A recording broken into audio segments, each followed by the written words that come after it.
Daniel. Chapitre 9.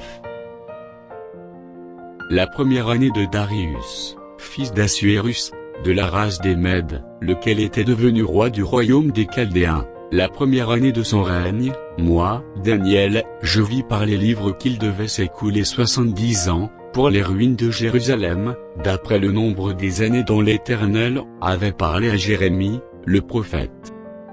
Je tournai ma face vers le Seigneur Dieu, afin de recourir à la prière et aux supplications, en jeûnant et en prenant le sac et la cendre. Je priai l'Éternel mon Dieu, et je lui fis cette confession: Seigneur, Dieu grand et redoutable, toi qui gardes ton alliance, et qui fais miséricorde à ceux qui t'aiment et qui observent tes commandements. Nous avons péché, nous avons commis l'iniquité, nous avons été méchants et rebelles, nous nous sommes détournés de tes commandements et de tes ordonnances.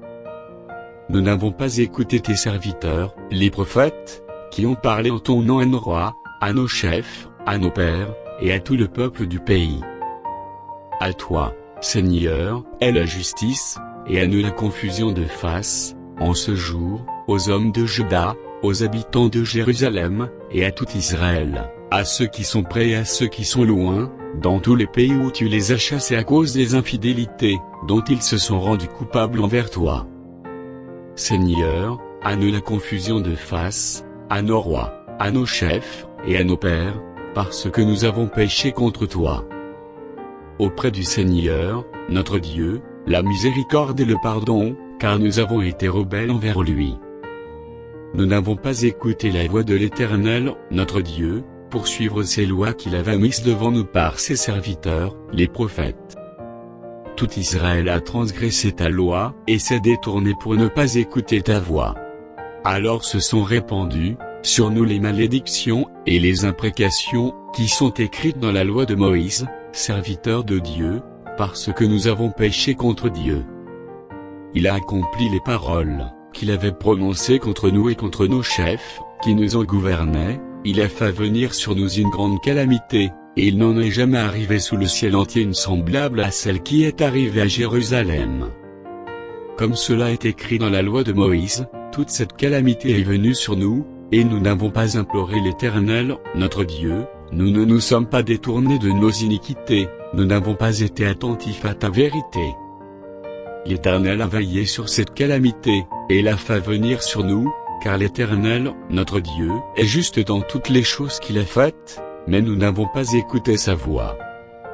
Et maintenant, Seigneur, notre Dieu, toi qui as fait sortir ton peuple du pays d'Égypte par ta main puissante, et qui t'as fait un nom, comme il l'est aujourd'hui, nous avons péché, nous avons commis l'iniquité.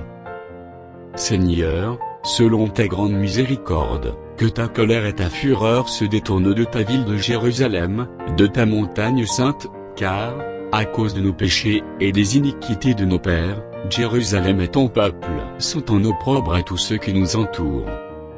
Maintenant donc, ô notre Dieu, écoute la prière et les supplications de ton serviteur, et, pour l'amour du Seigneur, fais briller ta face sur ton sanctuaire dévasté. Mon Dieu, prête l'oreille et écoute. Ouvre les yeux et regarde nos ruines, regarde la ville sur laquelle ton nom est invoqué. Car ce n'est pas à cause de notre justice, que nous te présentons nos supplications, c'est à cause de tes grandes compassions. Seigneur, écoute. Seigneur, pardonne. Seigneur, sois attentif. Agis et ne tarde pas, par amour pour toi, ô mon Dieu. Car ton nom est invoqué, sur ta ville et sur ton peuple. Je parlais encore, je priais, je confessais mon péché, et le péché de mon peuple d'Israël, et je présentais mes supplications à l'Éternel, mon Dieu, en faveur de la sainte montagne de mon Dieu.